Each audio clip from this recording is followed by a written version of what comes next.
45. We're on 45. We're almost halfway. This is another thing that's going to change the way you view business and money. I want you to understand something. Money cannot be made. I don't even like the saying making money. We're making money. Nobody's making money. The Federal Reserve makes money. You're not the Federal Reserve. If you are the Federal Reserve and you bought my course, I'm very, very humbled, but I doubt it. You're not the Federal Reserve. You're an individual. We're not the Rothschilds. We're shit munchers, which means we cannot make money. All we can do is take money from other people. Money exists and we have to take it. Dan the crackhead said to me something once. When our TV business was doing deals and there was money all around, we had no profit, but there was money in the bank and we had new cars and this big fancy office, all this money.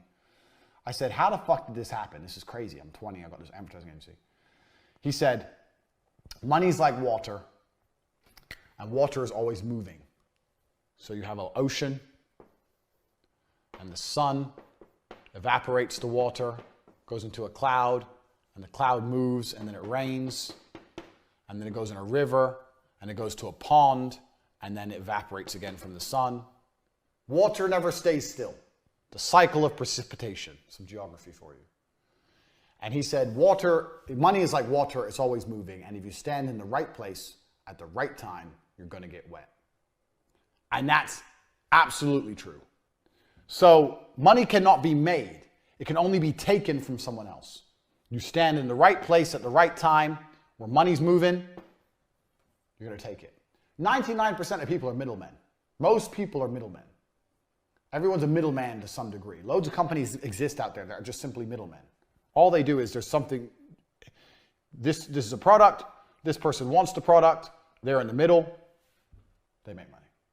They supply the product. Done. And it really ain't that complicated. They're middlemen. So, money cannot be made, it can only be taken from other people. So every single penny that comes in your bank is not made, it's taken from someone else. Why are they going to give you their money? Why? That's a serious question. Get a piece of paper and write down. I have this, I'm selling to this person, they will give me their money because.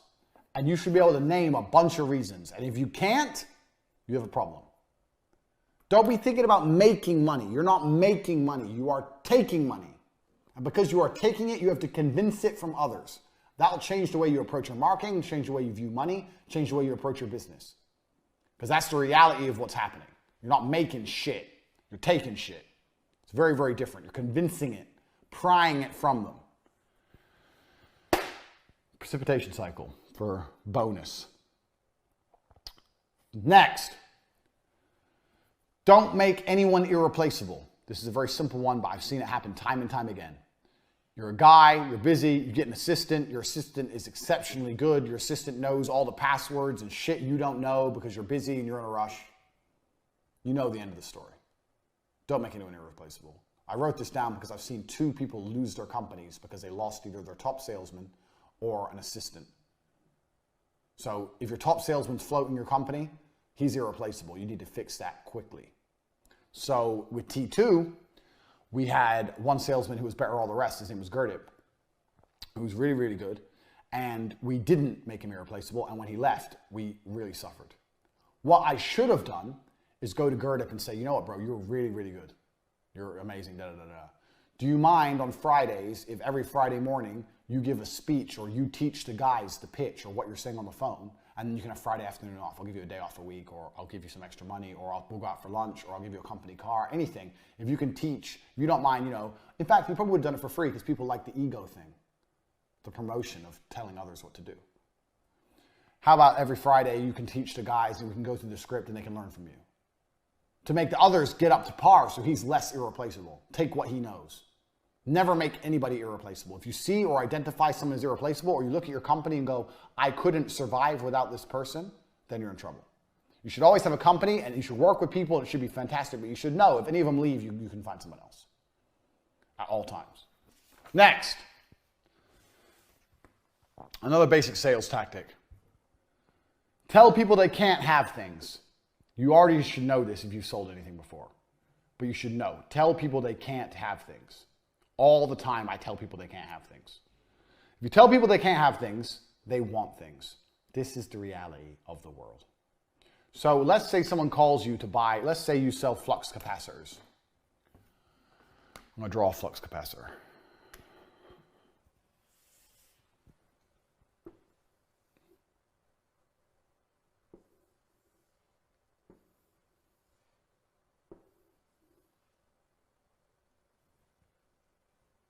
Let's say you sell flux capacitors. And someone calls up and goes, I need 2 flux capacitors, please. The first thing you say to them is, oh, yeah, sure, okay, no problem. Let me just check and make sure we have some because they've been in high demand at the moment. I think we might be sold out. I'm not sure we have any. What do you need them for? Oh, I actually want to buy them for X, Y, Z. Okay, I don't think we have any right now. Let me get back to you. What's your name, number? Da-da. So what just happened in that exchange? Dude wants the flux capacitor. I am in the middle. In that short exchange, I told him, 1, he may not be able to have the flux capacitors. And 2, I asked him why he needs the flux capacitors. So 1, I told him he can't have it. And 2, I asked him why he needs it, to reconfirm in his mind that he needs it. I don't know we have any. Maybe there's something else. Can I ask what you want to use it for? Oh, I need it because my dick is too small. And I want to use the flux capacitor to grow a man-sized penis.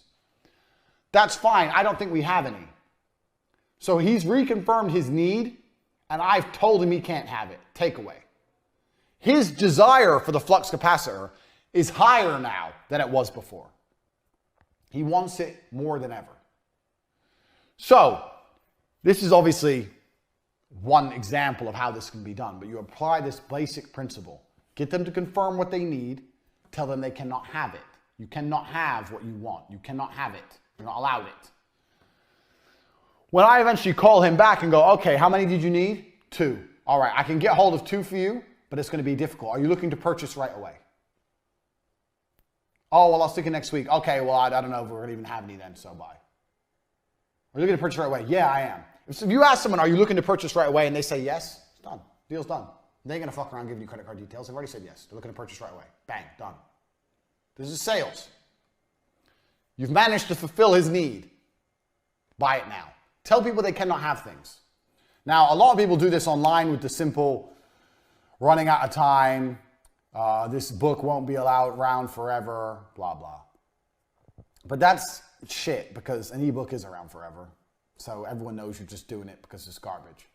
If you actually could use your brain and think outside the box a little bit, you could find a better way to do it than that. Telling people they can't have things. So, for example, if you sold a $17 ebook on girls, let's say, saying the ebook won't be around forever, everyone's like, bro, it's a fucking ebook. It literally will last forever. Shut up. If you say, I'm going to cap the number of sales because I don't want people stealing my lines or I don't want my lines to become less effective, that's probably a better angle. It's not a fantastic angle, but it's better. At least it has some kind of validity to it. But telling people they can't have things is a fantastic way to make people want things. It works. So here's a little example of how that's done. We're going to come back to this point later, and another point I'm going to mention. I nearly started talking about something, but I've shut up because I know it's a later point. Learning. We have reached the halfway point of your education. Point 50. And I've deliberately made this point 50 so I can tell you something that you already know about yourselves halfway through this presentation. You already know what to do for your business. You already know how to make money. You're fucking lazy. And I'll give you an example. The other day I was talking to some chick, story of my life. She's talking shit, obviously, about how she wants to run a makeup company. I said, if you want to run a makeup company, why don't you have a makeup company? She goes, oh yeah, I know, but I don't know what to do. I said, okay, I'll tell you exactly what to do. Here's what you do. Let me clean my board. Here's what you do.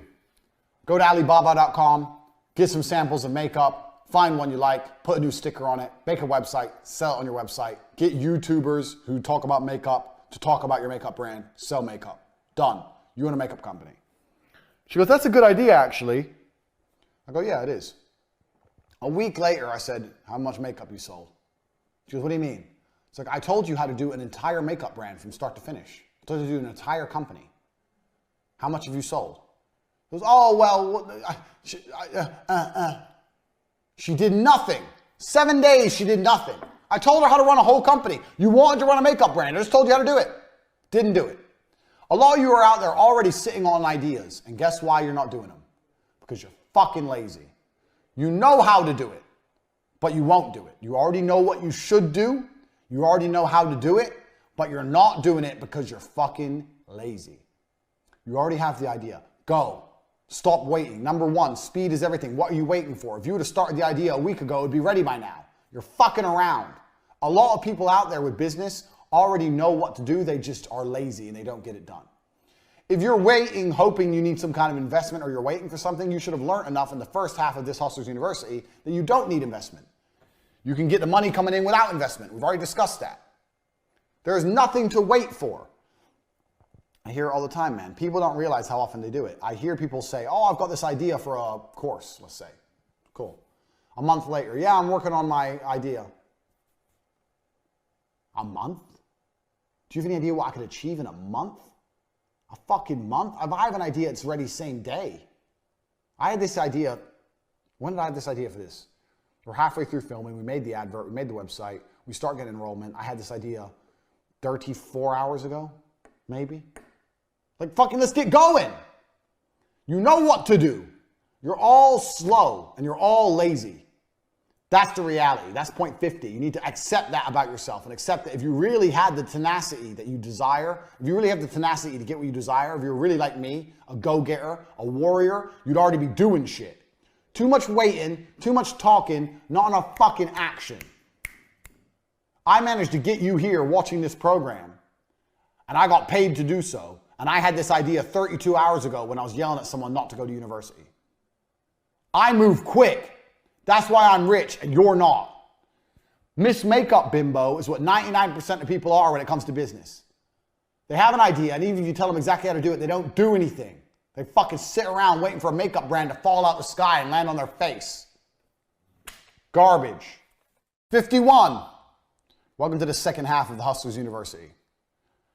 You've surely learned a lot so far. I know what you're thinking. Andrew, you've already taught me too much. Andrew, we've already opened my eyes to a new way of thinking. I never thought about business or money this way. Andrew, you've already taught me so much. I already have had all the value I deserve for this course. You should stop it right here. I know. But I'm fucking generous. So you're going to do it again. 50 more points. 50 more lessons. Pay attention. First, 51. Why are you running your business? Genuine question. As a hustler, why are you running your business? I'm pausing so you can think about it. If you don't know the answer, I'll tell you the answer. The answer is for money. That's why you run your business. People will come to you all the time and say, start a business you're passionate about. Bullshit. You're only passionate about one thing. Cash. It doesn't matter if you sell rocks. It doesn't matter if you sell jellyfish scrotums. Who gives a shit? It doesn't matter what you sell. It matters that it sells. Sell what sells and get rich. Be passionate for profit. Most people come to me and go, oh, I need to start a business I know about and I'm passionate about. No, you don't. I could sell a makeup brand today. I don't know anything about makeup. But I know with my business acumen, the lessons I've already taught, the way I'd start the company bringing money in before I put money out, the way that I'd move quickly, the way I know I'd make money. I'd make money with a makeup brand. Fact. And I don't know anything about makeup, never wore it in my life. I ain't got a fucking clue. You don't need to know about things to sell things. You need to know about selling to sell things.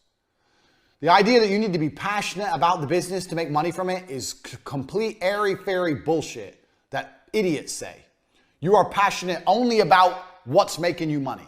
You are passionate for profit. You're not passionate about product.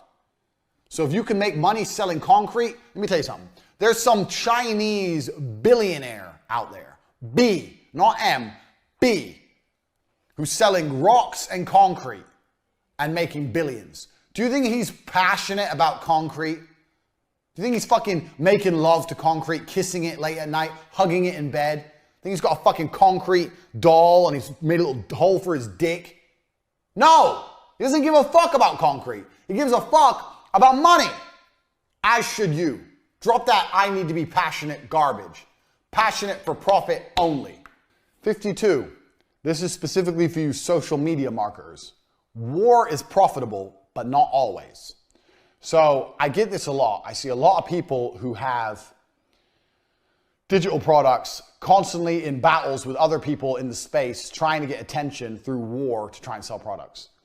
War online is very much like real war, and you need to sit and plan and strategize if it's worthwhile. What are your end goals? What are your end objectives? How are you going to achieve them? Is your end goal and objective just to get people paying attention to your tweets? Is your end goal and objective to sell products? Is your end goal and objective to defame and to devalue the status of your opponent? What is the end goal and objective? War can be profitable, but you need to make sure it is worthwhile. You shouldn't be arguing with small accounts, people who are smaller than you. I will only beef with someone if they have more than 10,000 followers. Know your place, know their place. War can be profitable, but you need a strategy for war. So when I went to war with the Star Wars guys, let's show the Star Wars tweets again. My strategy was clear. Who likes Star Wars? Guys. If you meet a hot girl, she doesn't like Star Wars. Really, they don't care. Who's passionate about Star Wars? Guys. What kind of guys? Dorks. What do dorks need? Well, dorks usually have some money because they're dorks, but they don't have any girls. So if you will go through my Star Wars thread, you will see my strategy is simple for war. Sell my PhD course.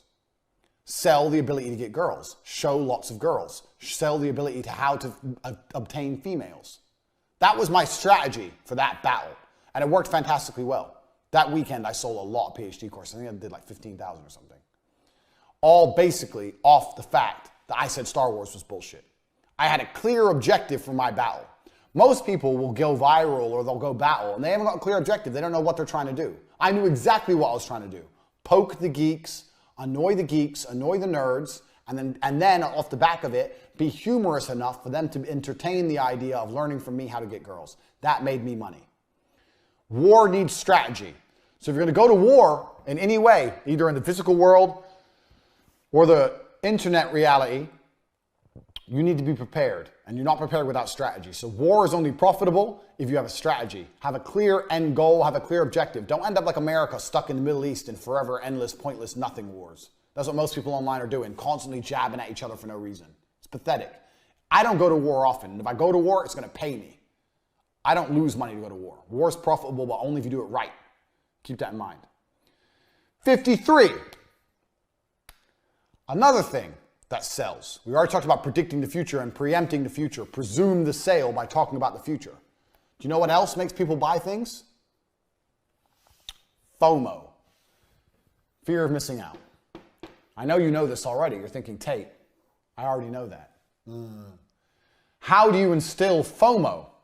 Well, here's how most of you guys instill FOMO. If you don't buy now, we're closing and you won't be able to buy.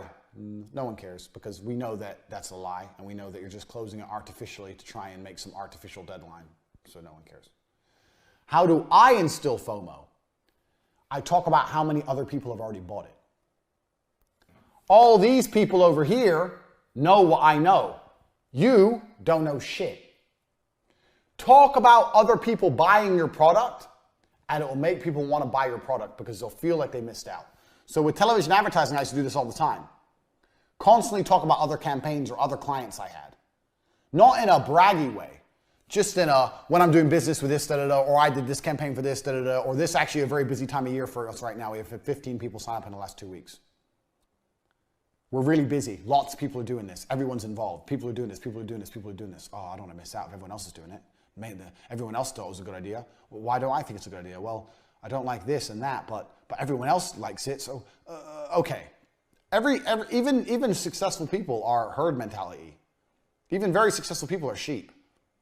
If they think everyone else is doing it, they're going to do it. It's the same with fashion trends. How many stupid fucking dumb pieces of clothing have you seen people wearing? But everyone else is wearing it.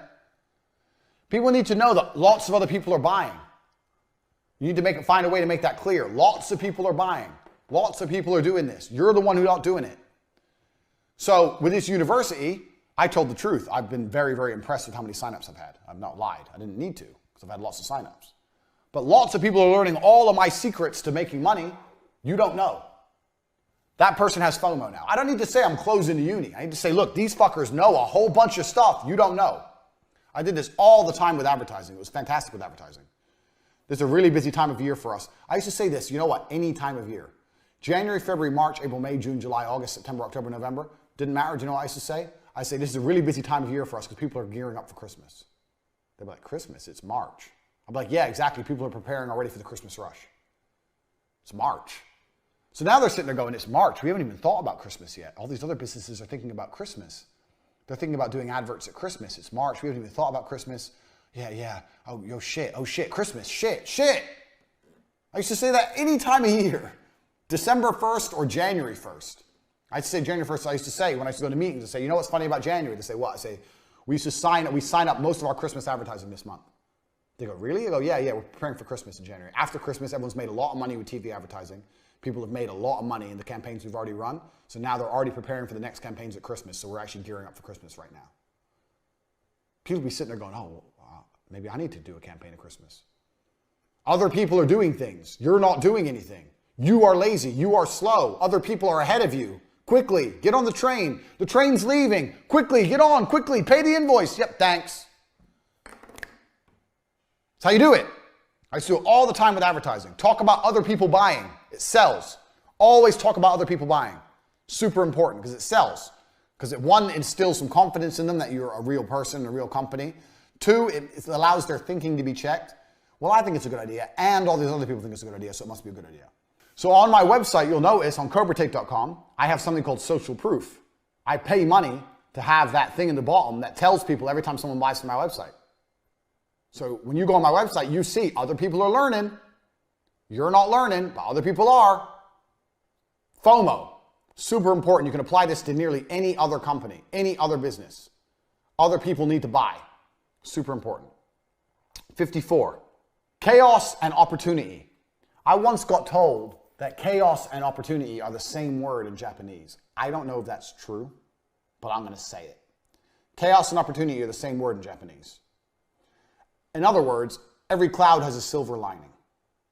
Every time stuff's fucked up, every time there's chaos, every time there's a mess, there is an opportunity, a huge opportunity. And you have to find a way to identify it, one way or another. That's all it is. There's always a way to identify. So, what's a chaos? What's a fuck up? I don't know. Off the top of my head, it doesn't matter what it is. The point is, you already applied speed to fix it, but you need to find a way to twist it in your favor. There's always a way to twist it in your favor. So, it doesn't matter what it is. Let's say your back end isn't done properly. Your back end is missing a bunch of vital information, let's say. Okay, cool. So you need a whole bunch of orders. You need something, you need people to fill in some information to fill in the back end. Then you hit up all your customers with a ridiculous deal. 99 cents for our face cream. Usually $10.99, 99 cents if you buy with any other product. Some ridiculous fucking deal. Even if it's a break even. What do you get? You get a whole bunch of orders, fills in your back end, your back end's back. Even if you just broke even on it, you filled in your back end, you've got some more loyal customers who are more prepared and more used to spending money on your website. Bang, done. There's always an opportunity. Doesn't matter how fucked up things go wrong, there's always an opportunity somewhere, you just need to find it. You gotta sniff it out. Something's gone, there must be some way here I can make some money. And everything has to feed back to remember the money in. That's important. Chaos and opportunity are the same thing. Especially, that's chaos within your business. If there's chaos within your market, it's even better. So, I don't know. Let's say, okay, off the top of my head, 9/11. Why that came to my head, I don't know. 9/11 fucked up the airline industry. All the planes got grounded, no one could fly, huge lines at the airports, Chaos. There's chaos within the industry. So where's the opportunity? This is all off the top of my head. If I was an airline executive boss, I'd be going, okay, from now on when we sell tickets, we're going to sell it with an added option for insurance for refunds in the event of a terror attack or an unpredictable event. We're going to contact a big insurance company. We're going to get them to insure us. We don't have to really do anything. We'll get them to insure us and we'll sell the insurance packages on top at a premium and make some extra money. Because now people who've been stuck in the airport for 4 days, next time they book a flight, they're going to be like, yeah, you know what? I'm going to pay for that insurance. I remember last time it was a nightmare. If I pay for this, I get all my money back and they'll book me a hotel. Bang. Chaos in the industry. Opportunity to make more money. This come to me off the top of my fucking head. Where else was there huge chaos in an industry? Can you think of chaos in an industry? It happens now and again. Now and again, things really go wrong. So, fuck knows. But it happens all the time on smaller levels. And when there's chaos within a specialized industry, you need to find a way to monetize it, like I just did there with 9/11 the airlines. Because there's always a way to monetize chaos. So when things go wrong, it happens. So like the YouTube apocalypse, for example.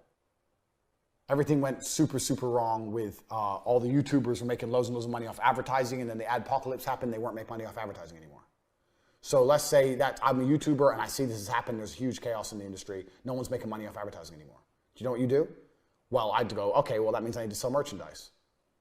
So I'd contact all the other big YouTubers and say, hey, I've got a really good link for merchandise if you're interested in selling merch. I'll start a fucking merch company. Or I get a link with a merch company for commission. It's not complicated. So let's look at the adpocalypse. Everyone, I don't know if you know what happened. Everyone had all these big YouTube channels. They're making loads and loads and loads of money. Overnight, that all goes down to zero. Now they've still got viewerships, but they've got no money. So how do they make money from there? Well, they all decide to start selling merchandise, but they don't have any merchandise set up or worked out. Me as a big YouTuber, I contact a merchandise company, explain the adpocalypse, explain what happened, explain I want to produce my own merchandise, and explain that I know 10 other big YouTubers who are going to go to another merchandise company, but I'm going to bring them to you if you'll give me a cut of how much money they bring you. And anyone in their right mind will go, well, okay, get on the phone, old school. Yeah, I know 10 other YouTubers who I've met with and I work with, blah, blah, blah. They were going to use this merch website, just Google another one. And I'm saying that I want to use you, but if I bring them all to you, I want 5% of their turnover. They'll agree, bang. Now, from the chaos in the industry, you've become the fucking shark of merch.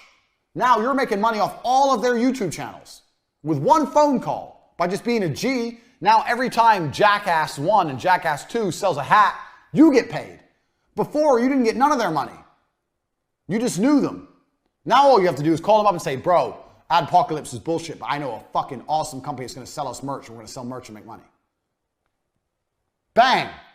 Chaos in the industry is an opportunity every time if you think like me, if you think like a hustler.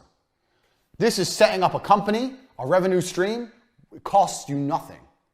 There's no outlay to this. This is just a phone call and a hustler's mindset. Bang, you got paid. Chaos is opportunity. Find it every time. 55. We're at 55 now. You should have learned a whole bunch of shit already, but we've got more coming. 55. Right. Remember what I said to you earlier, that you cannot make money. You can only take money. This is super important. This is lesson number 55. You have to learn to view all of your offers from your buyer's eyes. You have to understand why that's so important. The Federal Reserve can make money. They can print money. You can't. There's only one way you're going to make money. I'm going to give you a demonstration of how that happens. This is Mr. Customer. This is his money. This is you. He gives it to you.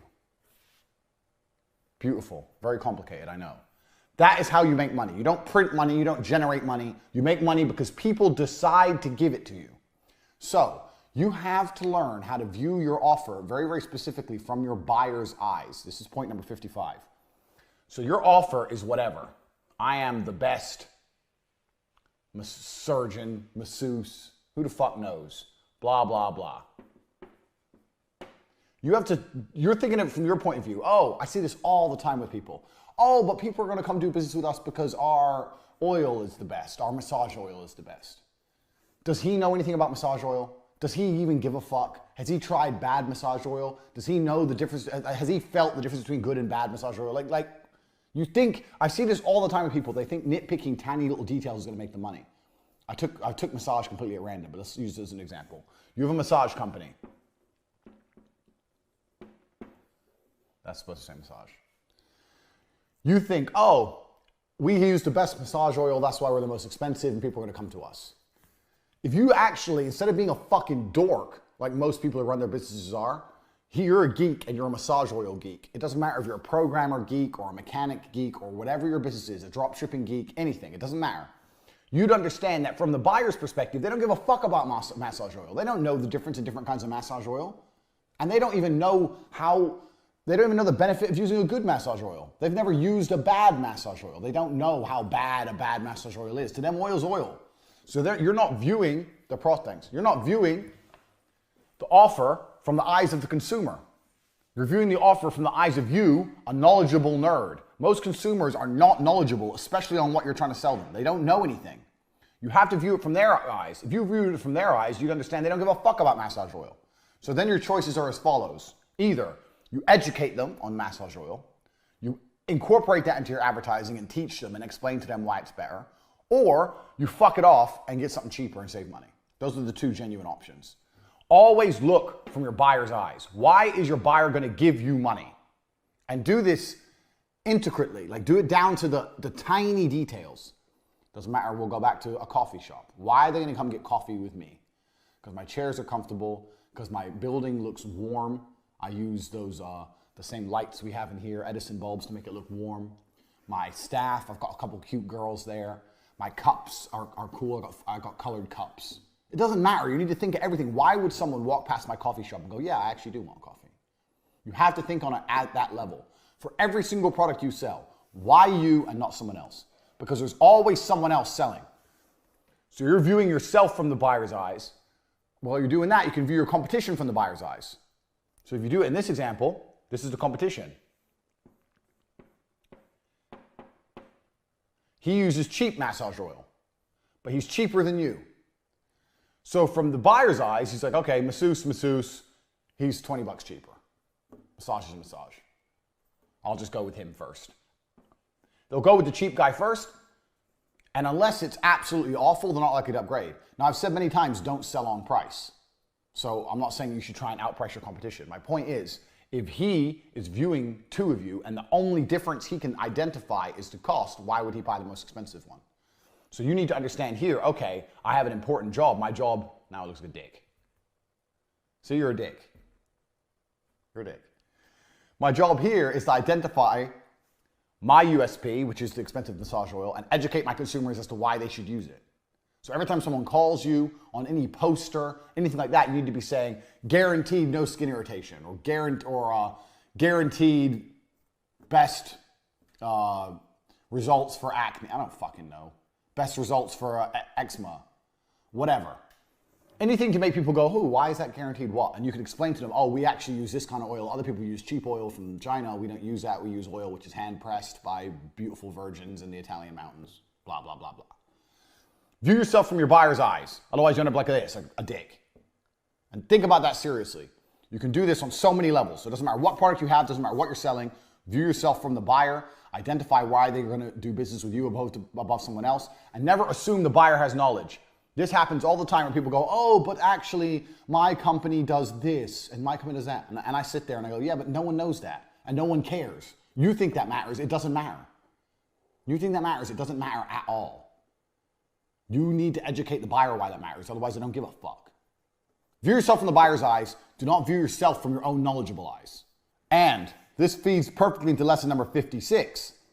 If you want an unbiased opinion from a general consumer on your company, I'll tell you who you get it from. Number 56. Let me clear my board quickly because having the dick behind me is a bit weird. We've all identified your dicks. Number 56. Ask your mother about your company. Doesn't matter what company you want to launch. Go and ask your mother about it. I'll tell you why.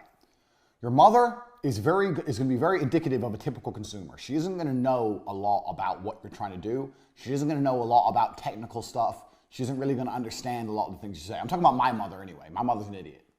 And I mean that with all due respect because she's a nice lady, but she's just stupid. My dad was the smart one. So they ain't going to know a whole bunch. And two, your mother's never going to bullshit you. So if you have an idea for a company, let's say you want to fucking, I don't know, okay, you're a masseuse, and you go to your mom, hey, I'm going to open a massage company. Really? You're going to open a massage company? Why? Well, I think I can make money making massages. Well, how much is it going to cost? This much. That's expensive for a massage. If that's the first thing she says, you've got a problem. No, it's not expensive because we use the best massage oil. Well, what's the difference in massage oil? It's all the same, isn't it? Bang. Your mother is going to give you the best market research you're ever going to have in your life. Now, if you're selling something super specialized and your mom may not understand, then maybe, I don't know, maybe a little bit more difficult. But for anything basically normal, you should ask your mom about your company because she's going to identify all of your problems straight away. That conversation, imaginary conversation I just had with my mom, she identified that I'm coming across as expensive and that no one gives a fuck about massage oil. Bang, there's your problems identified. Your mom's never going to bullshit you. She's always going to be straight to the point and explain to you exactly what your issues are and what needs to be solved. Any company you're launching, you need to show to and speak to your mom about because she's going to cut the bullshit faster than anyone. Please remember, your average typical consumer is not an educated person because most average people in the world are not educated people.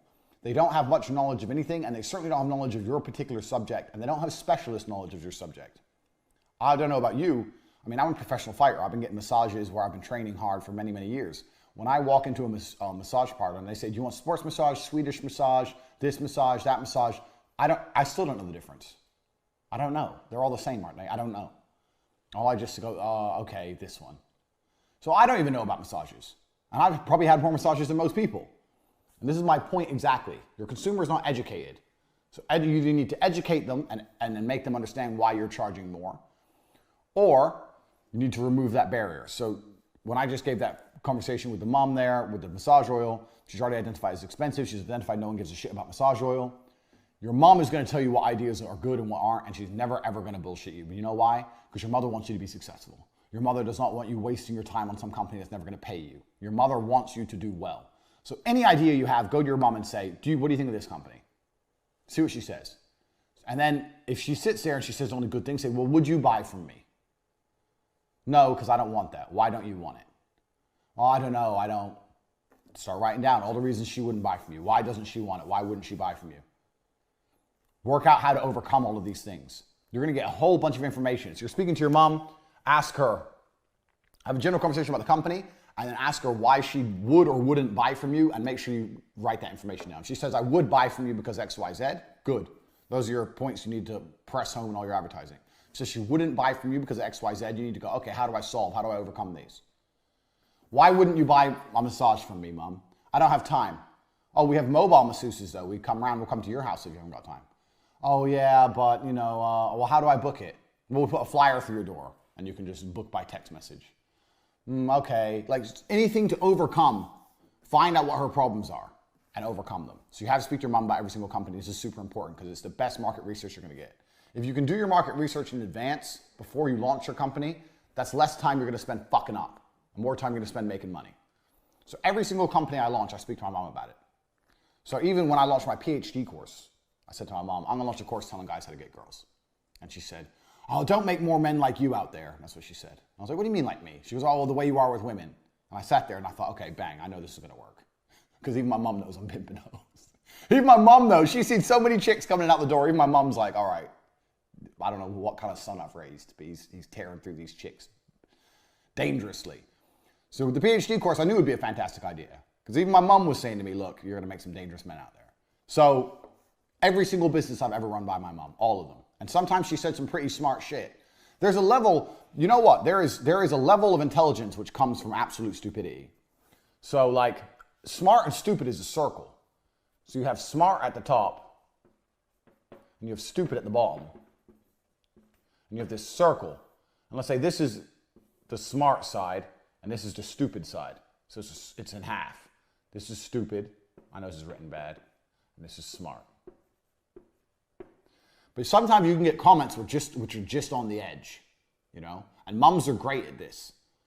So I bought my new Lamborghini and I drove to my mom's house. I said, Mom, I bought a new car. What do you think? She goes, what is that? I said, it's a Lamborghini. She goes, how much was it? I said, oh, it was 300 grand. She goes, you spent 300 grand on a car? I was like, yeah. She goes, let me see. So she comes out and she says something that was so smart. It was actually, it was so stupid. It circled back around to smart. She looked at my Lamborghini and goes, why would you spend 300,000 on something that only has 2 seats? As in, it should have more seats because it costs more money. So I should have got a bus for my money. I guess that's her logic. Her logic is, it's only got 2 seats, so it's shit. Which is stupid, but it kind of gets into the smart realm. It's kind of, you get a lot of these kind of comments from mothers. They say things which are kind of dumb, but kind of smart. And if you can extract those comments and apply them to your company, you'll fix a lot of problems in advance. So that's why speaking to your mom is so important. Next. Key point 57. And this is very, very important. I'm going to tell you a story with this one. Money will never motivate your staff. Never. And I'll tell you why. Money is numbers, and numbers never end. Which means if you're going to try to motivate people with money, it's going to get hard. If someone doesn't like the job and doesn't like you and doesn't like anything about how they're treated in the job or how they feel or what they do, you have to pay them a lot of money to make them do it. A lot of money. And that is not very, very cost effective. If somebody enjoys what they do and they feel part of a community and they like it, then you don't have to pay them much at all. And the proof I'll give of that, I just spat my coffee. I'm just saying proof, sent my coffee everywhere. Is that people do shit for sense of community all the time. Remember after T2 Television, I started Vixels, my own company, to sell television advertising. So what happened is I found an office in Luton that was £400 a month. And I decided I was going to become a millionaire with television advertising. So I got a £400 office. Me and Tristan would sit there, and then we advertised for salesmen, commission only. So it was a commission only position. You sent emails all day long, just emailing marketing managers all day, just copy and pasting, just emailing anyone you could find on the internet, emailing all day long. If they replied to you, there'd be a phone call. I'd do the phone call. So T2 was all phone pitching. And that's why it took a long time for us to train our staff. Every single day we were doing 2 hours of training, phone pitching about television advertising, phone pitching, phone pitching, phone pitching. And T2 made money. But training people to be good on the phones is hard, and a lot of people are scared to do cold calls well. And people are lazy with cold calls. So me and Tristan had the idea, you know what, we're going to email blast anyone we can find. We'll buy all the magazines, email every marketing manager. We'll go through all of the websites we can find. We'd Google up things like store locator. If you type store locator into Google, you have all the companies that have a store locator. So these are companies with multiple branches, so television advertising will suit them because they're across, they're national. Email. If any marketing manager emailed back, I'd do the call because I'm trained on the phone. So Vixels was different. T2, everyone pitched on their own. Vixels is just emails out. So we put adverts out there for a position, which was commission only. So no basic. Every deal you landed, you got 5%. So if you landed a 20 grand deal on TV, you'd get £1,000. So if you landed 2 a month, you get 2 grand a month. Ain't gonna make you rich, but whatever. And we were hiring basically anyone, like dorks. It doesn't matter. Like we had one guy who had a criminal record.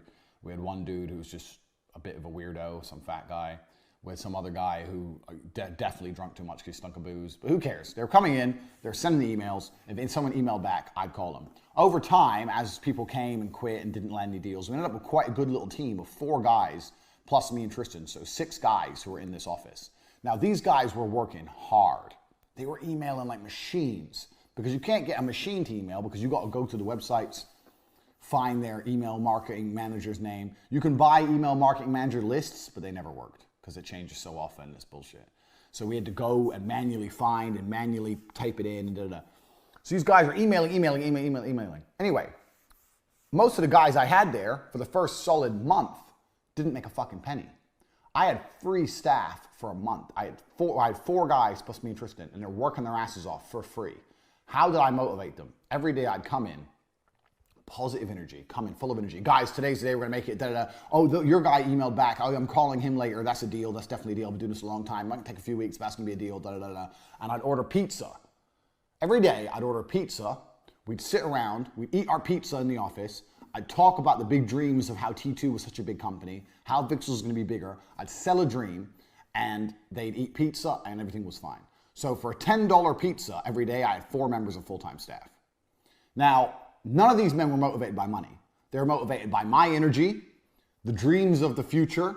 They weren't getting paid anything. They may have been motivated by the future prospect of money, but I hadn't offered them any money to turn up, and they were on time every single day. You do not need money to motivate your staff. If your staff respect you and they know where you're going and things are going to go well, then you don't need money to motivate them. I actually fucked up big here because what happened with this company is I accepted a fight and I decided to go training in Slovakia. And when I went away, Tristan came with me, we went away for 10 days. And in the 10 days, me and Tristan didn't turn up in the office, all the men quit. Every single one. And that was the end of Vixels. The whole business fell apart. And that's because we weren't there. The leaders had abandoned ship. They felt there's no leadership energy in the office. There's no one buying pizza. Why am I coming here every day for free? All of a sudden it dawns on them and they leave. But the point I'm trying to make with this story is number 57 is that money will never motivate your staff. There's better ways to motivate your staff. Obviously pay your staff well. Obviously if they need money, give them money. I'm not saying you can get them all to work for free. My point is I see loads of people who go, I'll start a company and I'm going to pay my guys the most. And I saw this with a fight promotion. So there's a fight promotion that come along and goes, I'm going to launch the biggest fight promotion. Some guys I know with money, big money as well. We want to launch they came to me. We want to launch a kickboxing promotion. We want to be the biggest. So how are you going to be the biggest? Well, we're going to pay all the fighters the biggest money, the most money. So they all want to fight for us. Get the best fighters. Sounds like a good idea, especially fighters because most fighters are broke. The problem is they didn't end up getting the best fighters because they didn't have good exposure. They didn't have good cameras. They didn't have good social media platforms. So a lot of the fighters were choosing to fight other places because of the prestige they got for winning as opposed to this organization no one's heard of and a couple extra hundred. Money doesn't motivate. There's far better ways to motivate than money in life. So don't be thinking you need to pay your staff loads of money to make them loyal to you. That's complete bullshit at all. That's not true at all. Get that out of your head. Money doesn't motivate. 58, success is exponential. When you've done something once, it's much quicker to do it again. It's the same with anything. You'll say you start driving, you parallel park once, it takes forever. Eventually you get good at parallel parking, it's quick. It's exactly the same with success. Success is exponential. As you've done things, it becomes quicker to do things. It takes a long time to make $1 million. It's easier to make a second million. It's even easier to make a third. It's easier to make a fourth because you understand mechanisms. So starting from the very, very bottom, if you can stay motivated and work hard when you have nothing, you're in the hardest part. It does get easier. The problems change. As you get bigger and become a bigger company, you have new kinds of problems. You may have legal problems or fulfillment issues or all these other problems, but you won't be broke anymore, at least. I believe business gets easier. It starts hard, H for hard, and gets easier. If you can stick it out here, you'll enjoy this. Most people quit here. 99% of people quit when it's hard, and that's why the 1% is the 1%. It's exponential. The first time you make a website, you have to go out there, you have to source all these different companies, you have to find a member of staff to make it, and you make mistakes, and you need to change it because the SEO ain't set up, blah, blah, whatever. The third, fourth, fifth, sixth, seventh time you make a website, you can do it very, very quickly. You can do it properly the first time without mistakes. So success is exponential. Keep that in mind, that anything that seems to be like taking forever now, remember lesson 1, speed, speed, speed, speed, speed. You're going to get better at it, you're going to get faster at it, and soon things are going to blow up quickly. I launch companies every day. I can launch a new company a day. I've got to that point now. I know my people, my staff are good. I can say, James, do this, Dylan, do this, Luke, do this, Tristan, do this, you do that, you do this, I'll do this, bang, and within 6 hours, everything's done. I'm at that point now. But that's come from so much success previously. It's exponential, it builds up. Just keep that in mind. Now, 59. This is a really important lesson, super important. And I'm assuming this is going to apply to some of you who are watching this. 59. Nobody is broke. Let me get rid of this. Nobody is broke. They're simply just buying other stuff. They're buying other things. People go, I can't afford it. That means, well, I can afford it, but I decided I need something else more. Broke people are not broke. They just want something else more than they want your offer. Your offer has to be more important than food. So what you offer, whatever it is, what did we selling? Flux capacitors. How did I draw a flux capacitor? It was like this, wasn't it? Food. No matter what it is, it has to be more important than food. Because when broke people say they can't afford it, unless they're literally crackheads on the street, which is quite rare, they're still buying food. And they're probably still paying for their car, paying for their rent. They're going out at the weekend with their friends. They're still socializing. They're still paying for that ski trip next month. So they're paying for plenty of stuff. They're just not paying for what you've got. So no one's broke. They just decide that other things are more important than what you offer. So how do you get around that? Well, you have to make sure your offer is always geared as more important. So let me ask you, some of you guys who bought Hustlers University, it wasn't too big a deal for you. You're sitting on some money, you got some savings, or you're in my Forex program, you're already making lots of money with Forex, and you thought, fuck it, all right, I'll buy Hustlers University. Some of you guys who bought this, literally it was all your money. But you thought, I need this. I don't need to go out and club. I need Hustlers University instead. So I convinced you, and you made the right decision. I didn't convince you in a negative way. I convinced you in the correct way because you made a very smart decision. But I convinced you that my knowledge and this course is more important than going to the club or eating in an expensive restaurant or some dumb shit. I convinced you of that. So nobody is broke. They're just buying other things. Get out of your head the idea that people can't afford things. They can't afford it. They just don't want it enough. Because if they wanted it, they'd buy it. Because they're buying a whole bunch of other shit. Everyone is. Everyone is spending money every day. They're buying other things. So how do you convince people your offer is worth more than something as basic as food? Well, that's very, very simple. You just promise it's going to lead to more food later. Done. So, and that's the truth of Hustlers University. So why is Hustlers University worth more than anything else you could do? Because if you listen to the advice in here and start your own business, you can do that shit later more. It's exactly the point. So let's say you sell flux capacitors and you say to somebody, buy one. Can't afford it. Yeah, you can. No, I can't. I've got to pay my rent, blah, blah, blah, blah. You say, well, if you buy a flux capacitor, your rent's going to reduce. So in the long run, you're not going to pay as much rent, for example. Or if you buy a flux capacitor, you're going to have more food. Or you're going to make more money so you can buy more food. Or you're going to have your own farm. Who gives a shit what? Find a way to get around people's objections so that they understand that buying your product is more important than doing any of the other dumb shit they do. Nobody is poor. Everybody's a customer and everybody has some money. Everybody.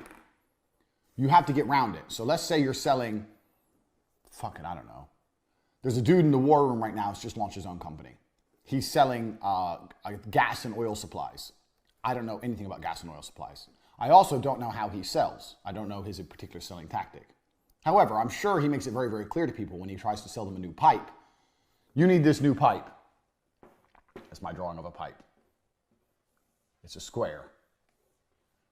It's beautiful. You need this new pipe. I can't afford it. But if you buy this new pipe, you're going to save money. You can't afford to not have it because you're going to save money if you buy it. So if your problem is money, then you really need this pipe. Bang. Flipped it on them. Your problem is money. Well, you told me you have no money. Well, now you need the pipe. Otherwise, you're going to never have money. Now the pipe's more important than saving money. Go buy the pipe. You have to make everyone understand that your offer is more important than anything else they can possibly buy. If they put something else above it, more important, like food, air, water, promise them more food, air, and water if they buy your product. Nobody is broke. They just need to want it. And you have to make people want it. That is your goal. So get out your idea. Oh, right now, I hear all the time from business owners, oh, it's a slow period right now. Why? Oh, the recession, or people ain't got much money right now. Complete garbage, complete bullshit. You know what? I ran cam girls in the height of the recession. When all these businesses were going out of business because of the recession, there was dudes sending me millions of dollars while jerking off. Do you know why? Because they really wanted to see some titties while they jerked off. They wanted it. They wanted titties more than they wanted anything else. So why are some businesses recession-proof? Why, you think during a recession, things like gambling, things like smoking, drinking, cam girls, you think vices would disappear. Oh, it's a recession. We have to cut back all the dumb shit and focus on the necessities. Why does that not happen? Why does the dumb shit grow? Because people go, oh, okay, it's a recession. I'm going to save my money. And they start being tight and being stupid about other things, but they still can't control their vices and they end up blowing more money on their vices. Because with vices, people want it. And this proves my point absolutely. Even during an international recession, people are not broke. You just have to make them want what you have. Get that out of your head that people are broke. It's completely untrue. You just have to make your offer more appealing than anything else they can possibly spend their money on, and they'll buy your offer. And you do that by either promising more of something else or positioning yourself above something else. Very, very easy. Next, nothing ever fixed itself. Point 60. Let me wipe my board quickly. Point 60. Nothing ever fixes itself. This is the same with anything inside of any company, and we're all adults and we should know this. So you're an adult. When's the last time your car broke down and you did nothing about it and it fixed itself? When's the last time you had a flat tire and instead of going to the mechanic, you came out a few months later and the tire was fixed? Never. Nothing fixes itself. If you have a problem inside of your company or a problem making money, you better do something about it quickly.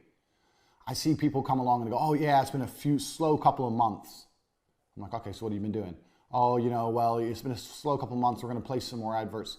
Wait, it's been months of slow, and now you're thinking of placing adverts. After the second slow day, I would have been in a panic. I'm like, whoa, what the fuck's going on? It's been 2 days. Where's the fucking money? Oh, but sometimes it can vary from day to day. Nah, don't buy it. Change something now. Speed. Nothing is ever going to fix itself in any company. Same with all your tech stuff. PayPal or fucking your hosting. I know, like, I get one guy I work with, James, he thinks I'm super impatient. If you wait around for other people to just fix things, it never happens. I've had it a million times. The number of times I've been waiting on PayPal thinking, oh yeah, it's going to be fine. It just never happens. You have to hound everyone to the end of the earth. I've been in business a very, very long time, and I cannot think of a single example where I thought, I'm not going to chase or hound or annoy this person and it's going to work out fine. It's never happened. You have to be constantly on the phone 6 times a day. You have to be beefing people nonstop. And there's a reason for that. It's because the people who work at these companies or the people who work for someone else, they don't give a fuck about you. They've got their own problems. Their girlfriend's cheating on them. They can't afford their rent. They hate their job. You think he's really thinking, oh, I really better get this online, this hosting online for that guy. No, they don't fucking care. Even if you call them, they're like, yeah, I understand, sir, it's a big problem. They don't care. They don't care. They've got their own lives. They don't give a shit. No one gives a shit about you. So nothing's ever going to fix itself. So don't be afraid to be a hard ass with the technical things. That's the first thing. And second thing, if you've got a problem inside of your business and you've identified it, you need to start thinking of a battle plan to fix it quickly. It's not going to go away without you doing something, just like the flat tire one. If you have a lack of customers sitting there going, okay, well, we're still building the brand, we're still building the name, so let's see where we stand in a month. No. You've identified you have a lack of customers. What can you do about it now? Lesson 1, speed. How can you fix that problem today? Even if you come up with a plan, and if you follow my other rules that you've learned so far, you can come up with a plan that costs no money, effectively. You come up with a plan and you implement it. Even if it doesn't work, you're still in the same position. What's the worst that can happen? So this is where Tristan and I sometimes have a little disagreement. So let's say Tristan and I, when we were running the Cam Girls, there'd be like 3 or 4 days which were really slow. And I'd say to Tristan, where the fuck's the money? He'd go, oh, it happens. There was a big football game. Guys are busy, blah, blah, blah. So, no, I don't buy that. Nah, this girl needs a new account because her account score's low. This girl needs new costumes. This girl needs this. Da, da, da. We got to change everything. And Tristan's like, it's been 3 days. Just chill. I'm like, nah, change everything. We need this. We need that. Her set has been the same for a year. Let's re-wallpaper that wall. Give her a different set. Let's change this. Let's change this. Da, da. So we'll do all those changes. Then 2 weeks later, money's rolling in. Tristan will go, well, money's rolling in now, but I don't know if it was, we don't know if it was the changes you made or it was just the football game. The money might have rolled in anyway, and we've gone through all that, and we don't know why. I say, look, what I know is this. The money is now rolling in. Butterfly effect. I know that in the current reality, I did a bunch of things, and now the money's appeared. You're saying that maybe if we didn't do those things, maybe the money would have come anyway. Well, I don't live in a maybe world. Nobody knows that. I know that there's 3 slow days. I identified a problem, I took drastic action, and I fixed it. Now it's fixed. You can try and pretend I didn't fix it and that it was going to happen anyway if you want, but things don't fix themselves. I know how the world works. And Tristan eventually will concede. So if things are slow for 1 or 2 days, I'll get in panic mode with my business. And I'll fucking start doing something. And that's when you have your best ideas, when you're in panic mode. And as long as you can implement those ideas without spending a whole ton of money, good. I'm not saying panic buy Google ads and blow $1 million. I'm saying sit there and go, okay, how can I get customers in right here, right now, speed? What can I do without spending money? All I did was buy some wallpaper, adjust some beds, make a new account that's free, tell the girl to change her lipsticks, and bought her a $10 costume. I spent 20 bucks. Boom. Done. All the money started rolling in. And I know it's because of me. Tristan sometimes would be like, oh, well, maybe it would have happened anyway. Nah, maybe. You live in a maybe world. I live in the real world. I did a whole bunch of shit. All the girls are busy now. I could have just sat there. 3 days are quiet, 4 days are quiet, 1 week is quiet, 2 weeks is quiet. Yeah, it's a quiet period. Yeah, it's hot outside. So people don't want to sit on their computer. Yeah, I made excuses like a dickhead. Or I could have done things, action, speed, number 1, fixed the problem and made some fucking money. That's the difference between me and even Tristan, who I've mentored on business. Because Tristan will be more like, oh, it'll be fine. It will never be fine unless you fix it. It's never going to be okay unless you do something. The customers are never going to come unless you bring them. They're never going to give you money unless you force them. Your website's never going to fix itself. Fucking PayPal's never going to email you and go, okay, we're working now. Your payment processor's never going to go, oh, okay, we'll update you next week and everything's going to be fine. No, nothing is ever going to be okay unless you take it into your own hands and fix it yourself. And any adult who's lived any kind of life knows that's true. When you leave things to other people, it doesn't get done. You know that. You already know that. So keep it in mind, especially with business. 2-3 days of no customers, do something. Nothing fixes itself. That's super important. 61. Never, ever, ever, ever say no to money. Ever. 61. I can't believe I have to tell people this, but sometimes I do. Never say no to money. So my business card, we'll insert the video here. People ask me all the time about my business card, and they take it off me and go, is this a joke? I mean, joke, motherfucker, I ain't fucking joking. It's not a joke. I hand this out in multi-million-dollar business deals. This isn't a fucking joke. This is my business card. Tate Enterprises Unlimited. Because there's no limits to what I can do. What, like a limited company? Oh, we were limited. There's certain things. There's nothing I can't fucking do. It's the whole point of the card. Kickboxing world champion. Also a millionaire and all-around nice guy. Now, most people probably know those facts, but I thought I might as well put them on the card anyway. Now, when you flip the card to the back, there's a whole list of activities I can complete for a fee. And this is why people get the idea, the insinuation that I'm joking. The difficult done immediately, the impossible takes a little longer, miracles by appointment. Wars fall. That's right, wars fall. You don't need to be hiring no army. Have you not seen Rambo? It only takes one dude who's pissed off. You can hire me. If you want to go to war, hire me, I'll get it done. Assassinations plotted. Revolutions started. Uprisings quelled. I can start a revolution or I can quell an uprising. Either way you want it done. I can do both. Dragon slaying. Dragon comes along, called Big Daddy Tate. Jet charter.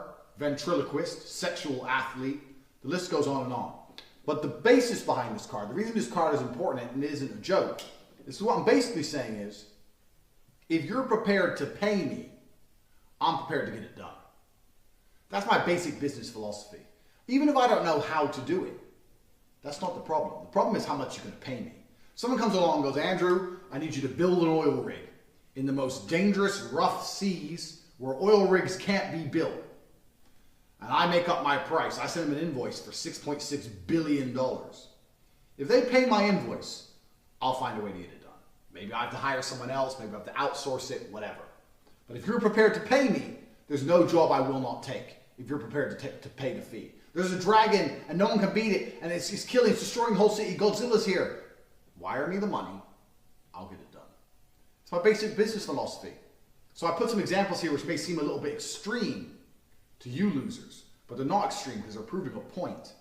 I dictate my prices. If you pay the invoice, regardless of what needs doing, I'm the man for the job. I'm currently building an army. I'm building an army in my war room.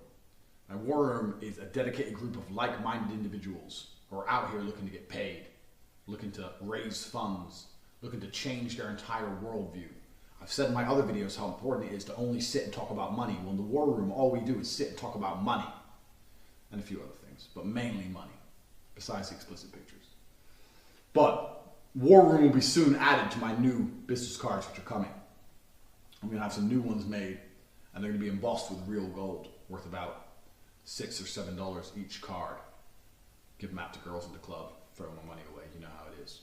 But the war room's the real deal. So if you're thinking you want a card as awesome as mine, don't worry about that. The first thing to do is get in the war room, get some soldiers, meet some like-minded individuals, and then you can worry about trying to be a G, like Big Daddy T. So you'll see the lesson in my business card is very, very simple. My business card is basically, I'll do anything if you pay me. You want me to tame crocodiles? You want me to overthrow a government? You want me to fucking lead a rebellion in a nation? You want me to become a pirate? I don't give a fuck. How much are you paying me? 2.2 bill? Okay, here's the bank details. You send me billions of dollars, I'll get it done. I don't care if I have to outsource it to someone else. I don't care if I have to I don't know what I'll do. If you want a rocket on the moon and you're gonna pay me billions of dollars, I will find a way to put a rocket on the moon. Pay me my price. My price may be too much.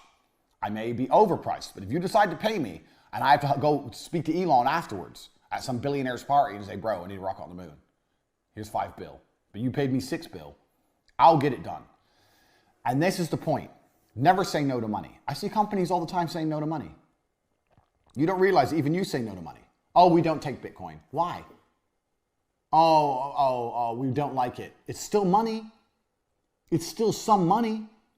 You may not like it. You may prefer other forms of currency, but it's still money. There's someone out there who wants to pay in Bitcoin. You need to create a golden bridge for people to pay you money. It has to be very, very easy to give you money.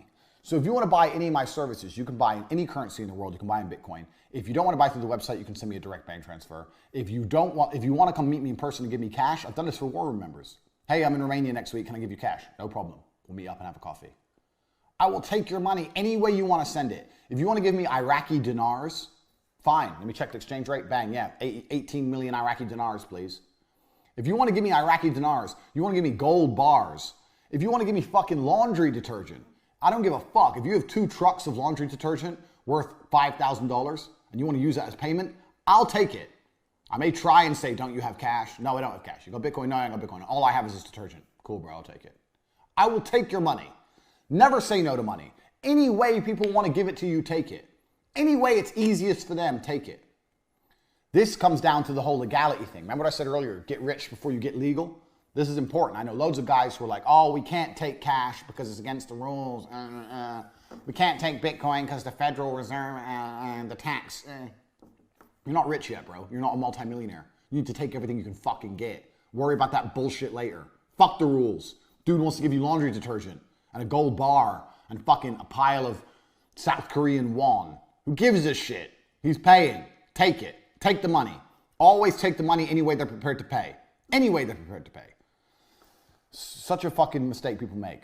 Make it very, very easy for people to pay you because people can have loads and loads of unique ways of paying. So this happens a lot in Romania. So in Romania, when a company sponsors another company, they usually do it with stock. So let's look at my good friend Sebastian. Who knows me knows my good friend is Sebastian. He owns RXF. RXF is a cage fighting organization. So here's our cage. On the cage, you have the sponsors, which get to be all over TV. But the sponsors don't give him cash, they give him product. So one of the sponsors sells roofing things. But they don't want to give Sebastian cash because this is Romania. And it's just Romania works in a different way. So he goes, I don't want to give you cash. I'll give you roof tiles. So he's paying for his sponsorship in roof tiles. Sebastian goes, okay, cool. I'll take your roof tiles. Sebastian takes roof tiles. Then he has another boy who goes out and sells the roof tiles. Or he makes some phone calls. I got a bunch of roof tiles. Who wants roof tiles? Old school for Moosin. But effectively, Sebastian doesn't go, no, I want money. Because then the sponsor will go, well, I don't want to give you money. I've got a bunch of roof tiles I want to get rid of. And then he'll lose a sponsor. Sebastian makes it very, very easy to do business with him. If you'll pay me in roof tiles, lumber, fucking anything you want to give me, no problem. Just give it to me. And all you need from there is 1 or 2 other connects to shift the stuff. Because roof tiles are money. Because roof tiles are worth money. He gets $5,000 worth of roof tiles. He calls a guy. Hey, I got $5,000 worth of roof tiles. Take them for $4.5 grand. Come pick them up right now. Bang, you may lose $500. Bang, bang, bang, bang. Transaction done. Doesn't lose a sponsor. Make it very, very easy for people to pay you and never, never, never say no to money. Ever. 62. This is some basic shit you should already know. You need to diversify to become anti-fragile against attacks. And when I say this, I'm talking particularly about big tech. And also the way you accept money. So the reason I put these in the order I have is because they all lead into each other. So if you're like Sebastian, you're anti-fragile. You're very anti-fragile because the way he takes money makes him very, very hard to stop. So let's say the IRS or the tax services were to come along and freeze Sebastian's bank account. He'll still run his shows because he can just take roof tiles and lumber and alcohol. He doesn't give a fuck. He runs a show, and by the end of it, he's sitting on fucking 400 bottles of vodka, enough roof tiles and lumber to build 3 medium-sized homes. He's fine. Because this is how Romanians are. They're wheeler dealers. They're hustlers. This is the hustlers' university. It's about hustling. You want to give me a whole bunch of wood and some bottles of fucking wine? Cool. Give me it. Sebastian's anti-fragile now. You can block his bank. Doesn't make a difference. Can't stop that man. He's running the shows. He's getting wood. Doesn't give a fuck. Be anti-fragile. So the more ways you take money, the more anti-fragile you are, because a bank may freeze your account, or you might lose a particular merchant account. So you need to have lots of different merchant accounts, Bitcoin, lots of different ways to take money. You need lots of different banks. But also you need to be anti-fragile in the places you advertise. You need to be on all the platforms, even the ones that aren't so successful, because the successful ones will get banned. I am on Twitter, Facebook, YouTube with 2 channels, Telegram. You've got to be everywhere, all the time. Not even if it's just to reach new people, even if it's to reach the same people different ways, because shit gets fucking destroyed. You have to be anti-fragile. The easiest way to be anti-fragile is to diversify. I talk about this in one of my Tate speech videos, which we're going to reference in here, about you can't go off grids. You need to be on as many grids as possible. Put yourself on as many grids as possible. I've said to some of my friends who have like $5 grand in the bank, we'll go $5 grand in the bank, I want to spend it on a holiday. I say, no, if you're going to spend $5 grand on a holiday, fuck that, you're going to come out with nothing. You just spend that $5 grand going to another country, going into the local DVLA or the Department of Driving or whatever it is, and find out what it takes to get a driver's license. I say this to people and people call me crazy, but I think it's far more crazy that people don't do this. We live in a world now where if you're American, you can fly to England, or for England, you can fly to America. You can go into the office that issue driver's licenses. You can say, what do I need to get a driver's license? I've just moved to the country. They can say you need proof of residence, you need a bank account, you need X, Y, Z. And you can spend a couple weeks going through the fucking process, getting what you need, doing a driving test, and passing a driving test, and having a license in a foreign country. When I say people do this, they go, why? What do you mean why? If you have one driver's license, then that country can take your license at a whim and restrict you from moving and making money for going 10 miles an hour over the speed limit. People call me crazy when I say I have 7 driver's licenses. I have 7 licenses from 7 countries. And each year, I take 2 weeks out of my year to go to a country, park up. If I have to get a rental agreement, I get a rental agreement. If I need to get a bank account, I get a bank account. Anything it takes to go through the motions. Sometimes I haven't even got to do a test. Sometimes if I prove I have another license, they just give me a license. Anything it takes to have a license so that when I am stopped by the police for speeding, which is all the fucking time, because I have a Lamborghini, an Aston Martin, a Bentley, I drive how I fucking want. I'm not going to live like a little cuck. It's 50 miles an hour. If I do 55 miles an hour, they're going to take it away from me. This is how people live, under government control, suppressed and afraid. I'm going to lose my license. If you stop me in America, I'll pull out a Polish license. What are you going to do? Call Poland? What's the fucking officer going to do? You were speeding. Yeah, sorry. I have to give you a ticket. No problem. We should take your license. We have to deal with Poland about that. I don't even know how the process works if you try to take a Polish license. I don't think the American cops even have a jurisdiction over a Polish license. I always say I don't think, but I do know that they don't.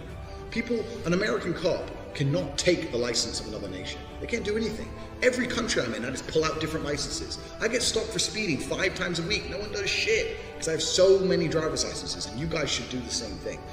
And the point of this story is the first thing you do when you get money is you need to prevent a single government having access or control over your entire life. Same thing with passports, man.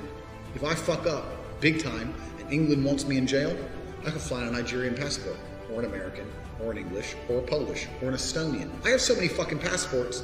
What, are you gonna block them all? I've got 4 more I haven't even named on YouTube. They can't stop me traveling. There's always a passport I can pull out. There's always a driver's license I can pull out. If you ban one, I've got another one. I've got bank accounts in 19 countries. My shit is diversified. So am I off grid? No, I'm on so many fucking grids. You can't lock the grid on me because there's too fucking many of them. People are asking me what's the first thing I should do when I get money. I'll tell you the first thing you should do right now if you have a little bit of money in the bank is look it up, because you'll be surprised. Even a license like a Thai license. Thai is the best. You pull out a Thai driver's license, it's not even in English. It's in those squiggly letters. And they're like, is this real? I'm like, yeah, it's real. You can't drive here on this? Yeah, you can. Google it. If I have an international driver's permit, which I have, which costs $150, and a Thai license, I can drive in Europe. And they sit there and they look at the Thai license and think, what am I going to do, call Bangkok? Oh, fuck it. And they let you go. So people say to me, what's the first thing you should do when you get money? The first thing you should do when you get money is at least obtain 2 passports, at least obtain as a minimum 2 driver's licenses, and at least as a minimum have bank accounts in 2 different countries. Otherwise, what? Otherwise, you're living like a little cuck at the whim of one government. Let me tell you something. Governments are assholes and governments also change. I find it absurd that you motherfuckers right now, all of you watching this right now, are driving to and from work. You need a car for your livelihood. You need a car to pay your mortgage. And you're living in a world where if you go 10 miles per hour with the speed limit, they're going to take that away from you. And you've done absolutely nothing to negate that. People call me crazy for having 8 licenses. I think having 1 license is fucking crazy. Get it done. And the basic lesson behind this is very simple. You need to be able to take money so many different ways into so many different banks. Here, remember what I said earlier? This is your business. You're taking money so many different ways into so many different places. You're advertising yourself in so many different places that you're near impossible to stop. This is how you need to think about anti-fragility. And this is another reason why the whole idea of being super legal with your company. Oh, I've got my limited company. It's all set up. Here's my limited company, and here we are, blah, blah, and we file our taxes. They can come along and close you down like that. You should have 8 limited companies and 8 different bank accounts and 9 different payment processors. You're a hustler. Hustlers can take money. Even if it's just one company, even if you're still fulfilling it from the same warehouse, even if you're doing one thing, Find a way so that you're very, very difficult to pin down. Like, who is this guy? We froze 2 of his banks. He's still driving a Lambo. How? This is a lesson from my personal life. I'm telling you. Anti-fragility comes from diversification. So, you can get one bullshit member of staff and make their job. Okay, we already have one payment processor. Stripe said yes to us, let's say. I want to be on every other payment processor. Sign us up for them all. Get them all approved. Put them all on websites, exact clones of our current website, on domains that we don't make active yet. Be ready to roll.